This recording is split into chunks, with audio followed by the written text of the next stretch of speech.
Welcome back, everyone, live from ILTACON in Nashville, and I am now joined by the wonderful Toby Brown. Toby, will you tell the folks who you are, what you do, and where you do it? Yes, I shall. I'm Toby, obviously. Currently, I am the CEO of my own consultancy. It's called DV8 Legal Strategies. Previously, I may have worked with you. Maybe. At Perkins Coie. What I'm known for long-term is I was one of the original pricing people. Yes. But my role has sort of expanded over time, and how I really see myself as the profitability guy. Yeah. In fact, my old boss at Perkins, he always called me the prophet. You're the prophet of profit. There That's you right. go. Yep. So and it's across the spectrum from practice management, obviously legal project management, but lateral partner stuff, and then maybe some client innovation stuff. A little bit of client innovation. Yes. Yep. So what are you doing at ILTACON this year? Quite a few things. Well, the catalyst for me to be here, which is another hat I wear, is, and I always pitch this, is the SALI standards. Yes. And so we had a session yesterday to give an update on where we are with the standards, and it's going very well. We have an extremely comprehensive code set, and we're going down the path of pushing on adoption. And in fact, this will probably segue us a little bit, but my punchline is, if you want to do well with generative AI, you need to clean up your data. Absolutely. And Gen AI, in fact, we have one Gen AI tool. We're about to release an expanded one that firms and legal departments can use to programmatically code their data to the SALI codes. Amazing. Okay, I haven't shared this with you yet, but we are incorporating the SALI standards into our extranet product. So well done. Yes, live on air, breaking news. Yes. That's awesome. And then did I see something that there's also maybe something around Gen AI helping to clean up data? Is that what you were just referencing? Yeah, that's awesome. Yeah. Yeah, and we have a growing list of implementations, like the one, because she's on the, Kelly Harbor from Golston. They were an early adopter of the SALI codes, and the focus was in their experience database. Right. And so they're seeing the value of it already. Right. But she had to code her data with humans. Yep. Yeah. So. Not as good as machines sometimes. No. So you have recently published a few articles about the economics of AI on the legal market, particularly law firm strategies. Yes. Do you want to chat a little bit about that? Yeah. So in fact, I call them papers because they're longer than articles. Papers. And the first one was published by law.com by ALM in April, if I remember correctly. And I wrote the paper, and then I drew in Bruce and Janet from Adam Smith Esquire to check my sanity and add a bit of color to the paper. And they published that one in full. They have a piece of their media that they can do that. But what it was the title is The Economic Impact of Generative AI on BigLaw. And I have a couple of degrees in economics. And as I was thinking about this, I thought, maybe I could use that skill set. And so the core question, economic question I applied was, what happens in the services industry when there's a major, significant increase in productivity? And I always clarify, because law firms think productivity is how many hours you build. Right. Productivity in the economic sense is it takes fewer hours to generate the same output. Right. And so I'm like, okay. And I actually went to my true economic side and did some research. And the services industry is literally the last industry to experience this, because it's a very human-centric industry. Right. And humans are notoriously inefficient. So the short version is, I took an M&A matter, disrupted 5% of partner time and 20% of associate time, which I think is reasonable, in the foreseeable future, maybe a few years, but not too far off. And the revenue went down 13% and profitability went down, depending on how I modeled it, 8 to 10%. So what that means is you can go win more work like this, right, but there's going to be less money to pay partners. Right. So then that leads into, how are we going to measure ROI? There we go. So I was trained well. So as I see all this really cool AI stuff going on, I'm like, okay. I'm like, who's actually looking at it from a commercial perspective? Right. And law firms notoriously don't have a commercial side. Correct. this is one where, when I explain this to friends outside the legal industry, they're like, huh? There's really no business side to a law firm. Right. It's you've got IT, you've got marketing, right. you've got, HR, all of the sort of back, right. Departments, back office departments. None of those are the commercial side. Right. An exception was our group. That's right. At Perkins Coie, because I just slam on the gas when it comes to that kind of stuff. Right. So what I'm not seeing is people saying, what about the economic impact? Right. The second paper I wrote, which has been broken up into a series, and the first piece came out yesterday on somewhere on Thomson Reuters website. We can find the link. We can find the link. But I said everyone's talking about you need to do this, but people aren't really talking about how. But the thrust of that, and we can go through those categories, but the thrust of that is the tech's expensive. The people are going to be more expensive. Right. Which, ties back to that first paper, because the suggestion, the punchline of that paper was think strategically where you invest your AI dollars. Right. But what I'm saying, I assume you're saying the same thing, is it's let's say random.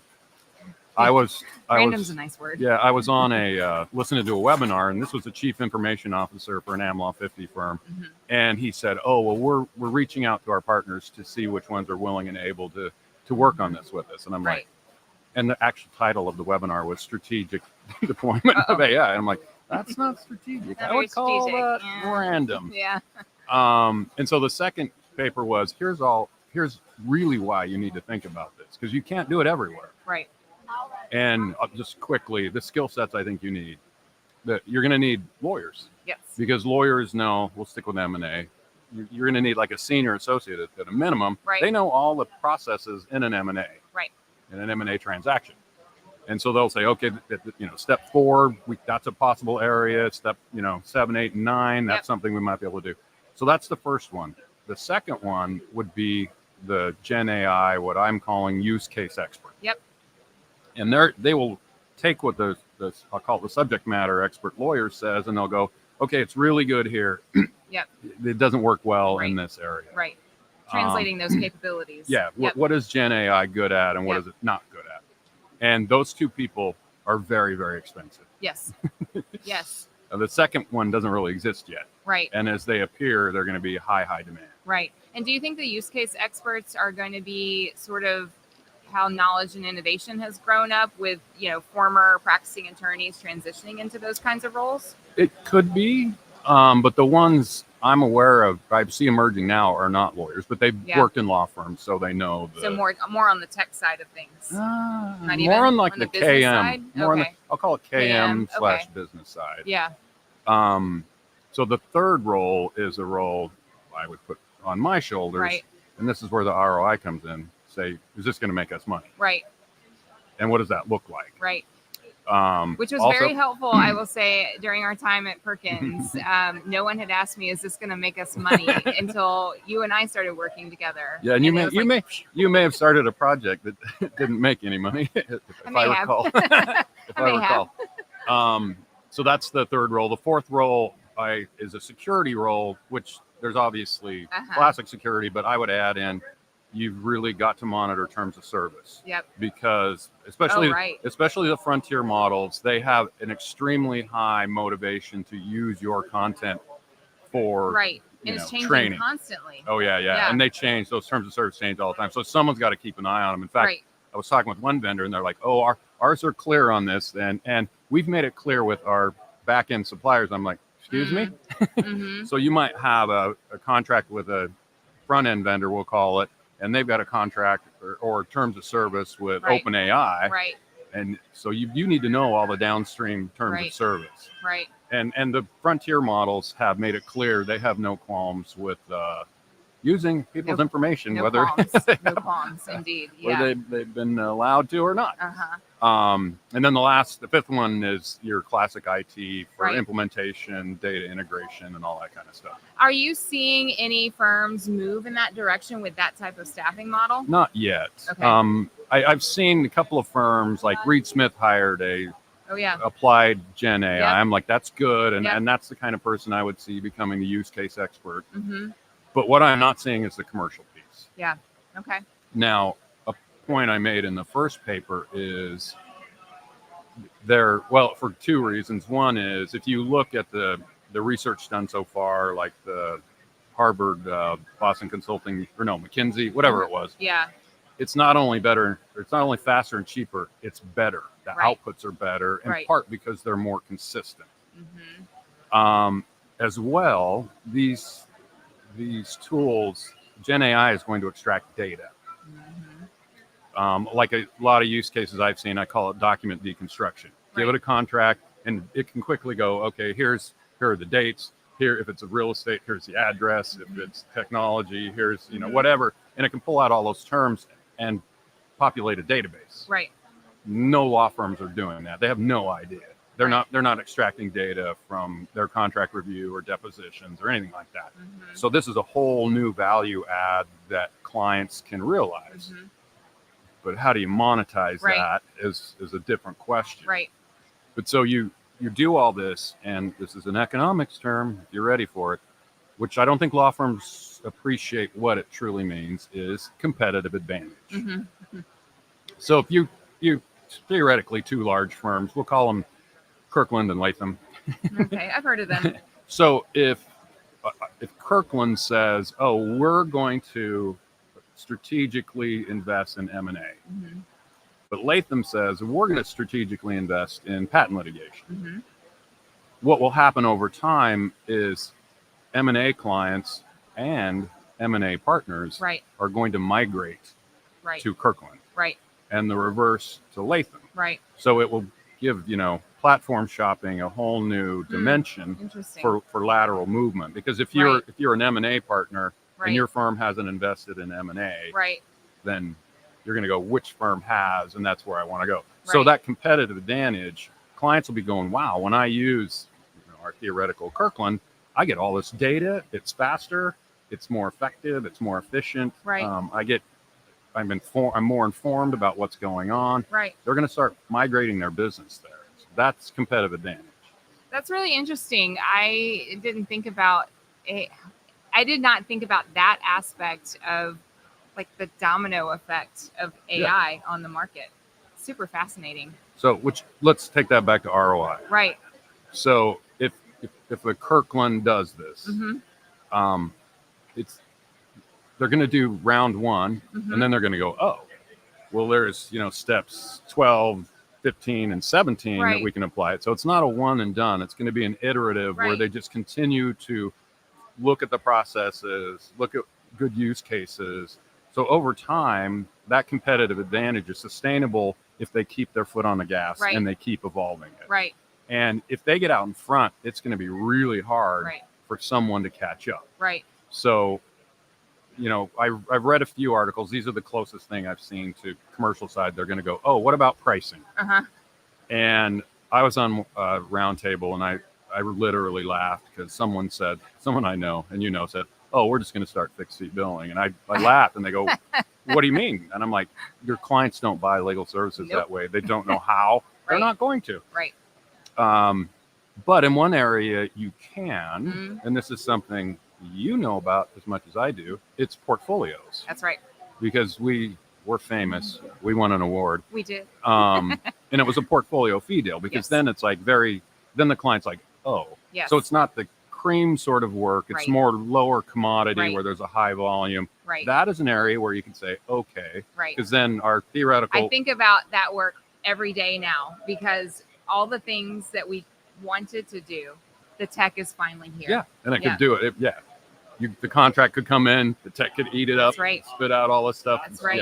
Yep. Right size the staffing, automate those decisions. Absolutely. Maximize for profitability, maximize for There we go. quality. Yeah. So that would be an obvious one where you say, we're going to make an investment. Yep. And here's, this is what we call a business would do. They would look 3 years out or maybe 5 years out, probably 3 years in this window and say, okay, we're going to win this many portfolio deals under this approach. Right. And at year 3, we'll have recouped our original investment and we'll be going totally profit after that. Right.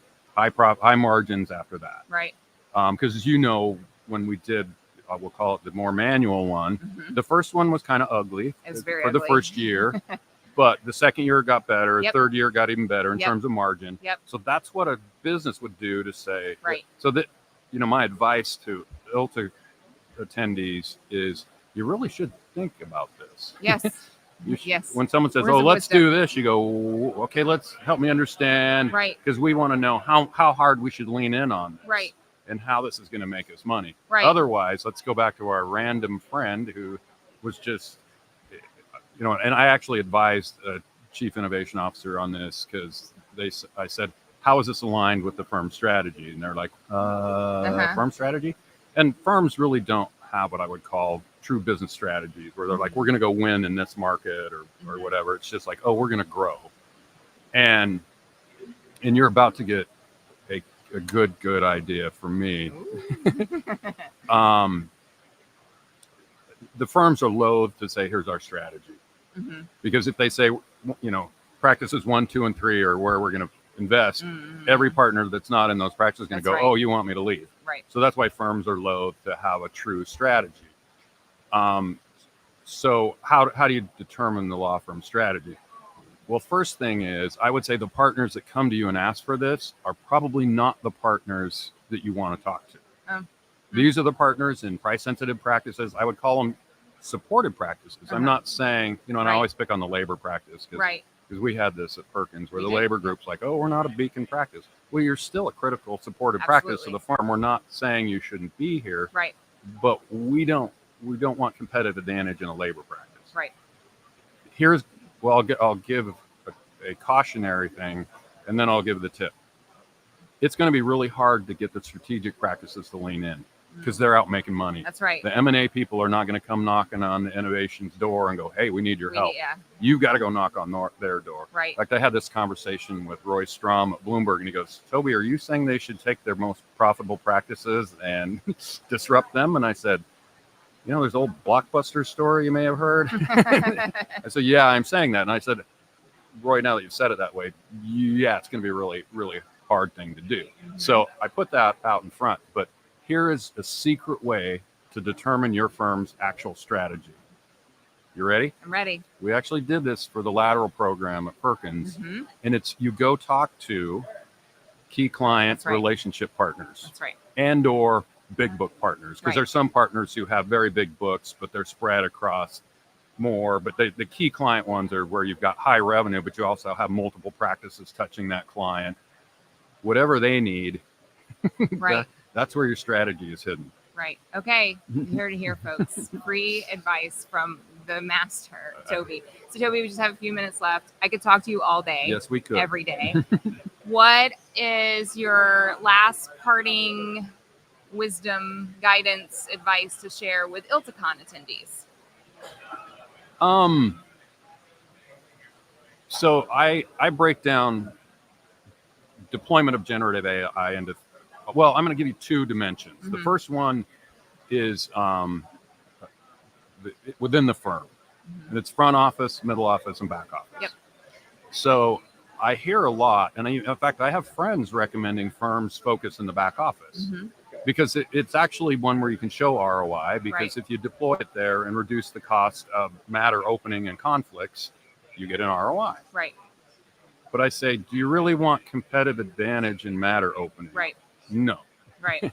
Right. But I would say it's okay to learn in those spaces. Sure. But frankly, I'd be on the phone with my, I don't know if I can name, I'll just say Intap because they are the provider for matter opening. I'd be on the phone with Intap going, explain to me how you're embedding AI in the intake process. Sure. So that's what I would be doing. Okay. Now, the middle office is a little grayer area, and what the middle office is administrative tasks done by timekeepers. But again, I'd probably ultimately be saying, I don't want to be, I don't want competitive advantage in time entry. Right. So the front office is client work. Yep. That is where your firm will differentiate and be competitive. Right.